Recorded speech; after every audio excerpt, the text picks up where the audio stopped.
അറബിക്കടലിൽ ചരക്ക് കപ്പൽ തകർന്ന് കണ്ടെയ്നറുകൾ തീരത്തടിഞ്ഞതിൽ തുടർ നടപടികൾ സംബന്ധിച്ച് നിയമോപദേശം തേടി സംസ്ഥാന സർക്കാർ. അഡ്വക്കേറ്റ് ജനറലിനോടാണ് നിയമോപദേശം തേടിയത്.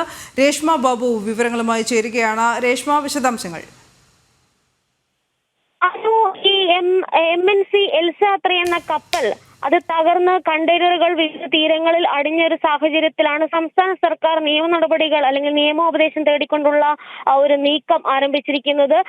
AGയോടാണ് ഇത് സംബന്ധിച്ച് നിയമോപദേശം തേടിയിട്ടുള്ളത്. അതായത് ഈ കണ്ടെയ്നറുകൾ തീരത്തടിഞ്ഞ ഒരു സാഹചര്യത്തിൽ എന്തൊക്കെ നടപടികളാണ് സംസ്ഥാന സർക്കാരിന് ഇക്കാര്യത്തിൽ സ്വീകരിക്കാൻ സാധിക്കുക, ഇക്കാര്യത്തിലാണ് ഒരു സംശയ നിവാരണത്തിന് വേണ്ടിയിട്ട് AGയോട് നിയമോപദേശം തേടിയിട്ടുള്ളത്. AG ഇക്കാര്യത്തിൽ മറുപടി നൽകുക തന്നെ ചെയ്യും. പ്രധാനമായിട്ടും ഈ രാജ്യാന്തര നിയമവും അതോടൊപ്പം തന്നെ അന്താരാഷ്ട്ര ഉടമ്പടികൾ പ്രകാരവുമാണ് ഇതുമായി ബന്ധപ്പെട്ടുള്ള എല്ലാ നടപടികളും ചെയ്യേണ്ടത്. സ്വാഭാവികമായിട്ടും അത് കേന്ദ്ര സർക്കാരിന്റെ പരിധിയിലേക്കൊക്കെ തന്നെ വരും. പക്ഷെ സംസ്ഥാന സർക്കാരിന് ഇക്കാര്യത്തിൽ ഏതെങ്കിലും ഘട്ടത്തിൽ നിയമപരമായിട്ടുള്ള സാധ്യതകൾ ഉണ്ടോ എന്നതാണ് സംസ്ഥാന സർക്കാർ തേടുന്നത്. എന്തായാലും ഈ കൊല്ലം, ആലപ്പുഴ അതോടൊപ്പം തന്നെ തിരുവനന്തപുരം ഈ മേഖലകളിലെ തീരപ്രദേശങ്ങളിലാണ് കണ്ടെയ്നറുകൾ അടിഞ്ഞത്. അതിൽ തന്നെ കാൽസ്യം കാർബൈഡ് അടക്കമുള്ള അപകടകരമായിട്ടുള്ള രാസവസ്തുക്കൾ അടങ്ങിയ കണ്ടെയ്നറുകളുണ്ട്.